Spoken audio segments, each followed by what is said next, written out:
Right now, millions of people are making a choice that would terrify our ancestors. They're choosing to disappear. Not physically, but socially, emotionally, psychologically. They're stepping back from the endless noise of modern life, and according to Carl Jung, this might be the most psychologically healthy thing you can do. But here's what nobody tells you about this withdrawal. It comes with a price that most people aren't prepared to pay. If you're watching this, chances are you felt it too. That overwhelming urge to just vanish, to delete your social media, stop answering texts, decline invitations, and retreat into your own world. Maybe you've been called antisocial, lazy, or depressed. Maybe you've even wondered if something's wrong with you because, while everyone else seems energized by constant connection, you feel drained by it. You're not alone. We're living through what psychologists are calling a social recession. More people than ever are choosing solitude over society.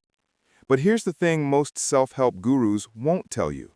This isn't necessarily a problem to be fixed. It might be your psyche's way of protecting something far more valuable than your social calendar. The Jungian framework. Carl Jung understood something about human psychology that we've forgotten in our hyper-connected age. He believed that every person contains what he called the shadow, the parts of ourselves we've learned to hide or suppress to fit into society. Jung argued that true psychological health requires us to integrate this shadow. But here's the catch. You can't do that while you're constantly performing for others. Jung himself experienced what he called his confrontation with the unconscious, a period where he withdrew from his professional and social life to dive deep into his own psyche. This wasn't depression or breakdown. It was what he termed active imagination, a deliberate retreat to discover who he really was beneath all the social masks. The psychology of social withdrawal. When you quietly disappear from society, you're not running away, you're running towards something. You're creating space for what Jung called individuation, the process of becoming who you actually are rather than who you think you should be. Modern neuroscience backs this up. Dr. Susan Cain's research shows that introverted brains are literally wired differently. They're more sensitive to stimulation and need more downtime to process experiences. When you force an introverted nervous system into constant social interaction, you create what psychologists call an overstimulation cascade, a state where your brain becomes so overwhelmed that it shuts down non-essential functions. But here's what's fascinating. This withdrawal often leads to what Jung called enandrioma, the tendency for things to transform into their opposite.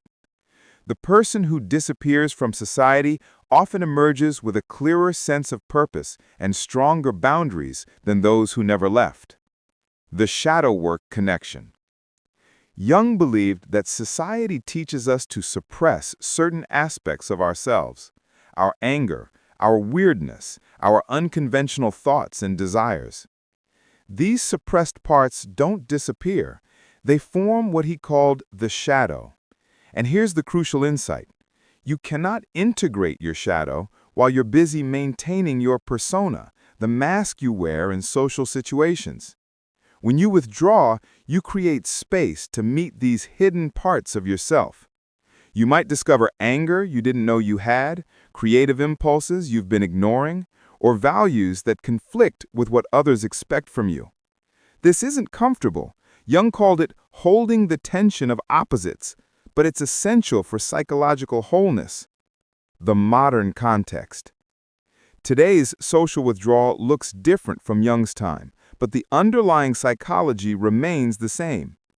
Social media has created what researchers call continuous partial attention, a state where we're never fully present because we're always monitoring our social connections. This makes true self-reflection nearly impossible. Dr. Sherry Turkle's research at MIT shows that constant connectivity is rewiring our brains in ways that make solitude uncomfortable. We've become addicted to what she calls the tethered self, a version of ourselves that exists only in relation to others' responses and validation. When you quietly disappear, you're breaking this addiction.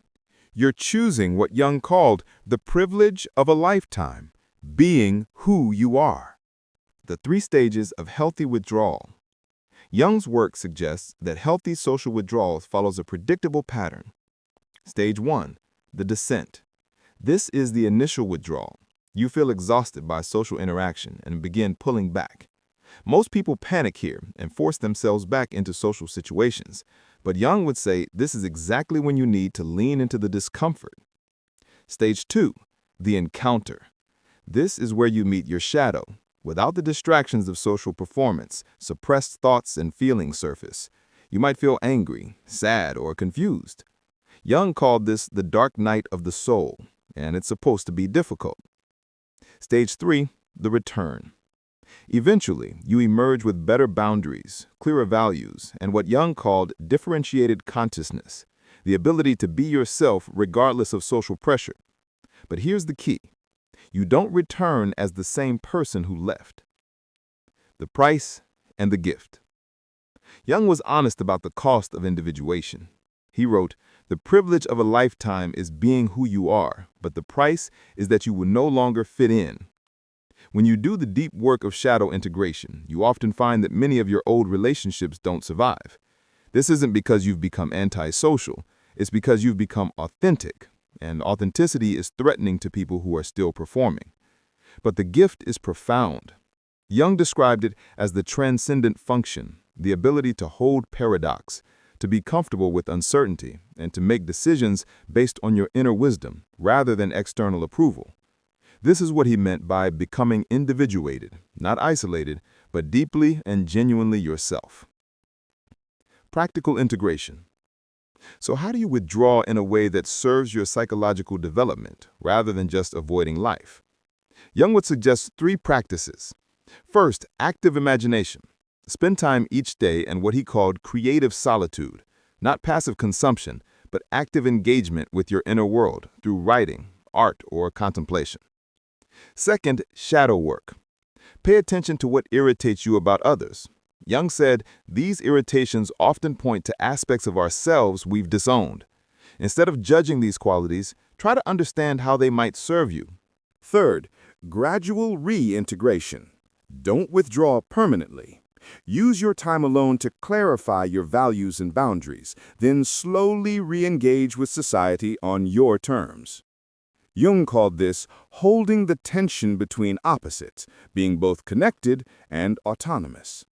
Here's what I want you to do right now. If you've been feeling the urge to withdraw, stop fighting it. Give yourself permission to step back from social obligations that drain you. But, and this is crucial, don't just disappear into Netflix and social media. Use this time intentionally. Start with just 1 hour a day of what Jung called active solitude. No phone, no distractions, just you and a notebook. Write about what you're feeling, what you're avoiding, what parts of yourself you've been suppressing to fit in. Pay attention to your shadow. What qualities do you judge in others? What aspects of yourself make you uncomfortable? Instead of pushing these away, get curious about them. Jung said, everything that irritates us about others can lead us to an understanding of ourselves. And remember, this isn't about becoming a hermit. It's about becoming whole. The goal isn't permanent withdrawal. It's temporary retreat for the sake of long-term authenticity. If this resonates with you, subscribe for more content on using classical psychology to navigate modern life. And let me know in the comments, what's one aspect of yourself you've been hiding to fit into society? Your shadow is waiting to be integrated, and the world needs the whole, authentic you, not just the parts you think are acceptable. The journey of individuation isn't easy, but as Jung said, the most terrifying thing is to accept oneself completely. And yet, it's the only path to genuine fulfillment in a world that's constantly asking you to be someone else.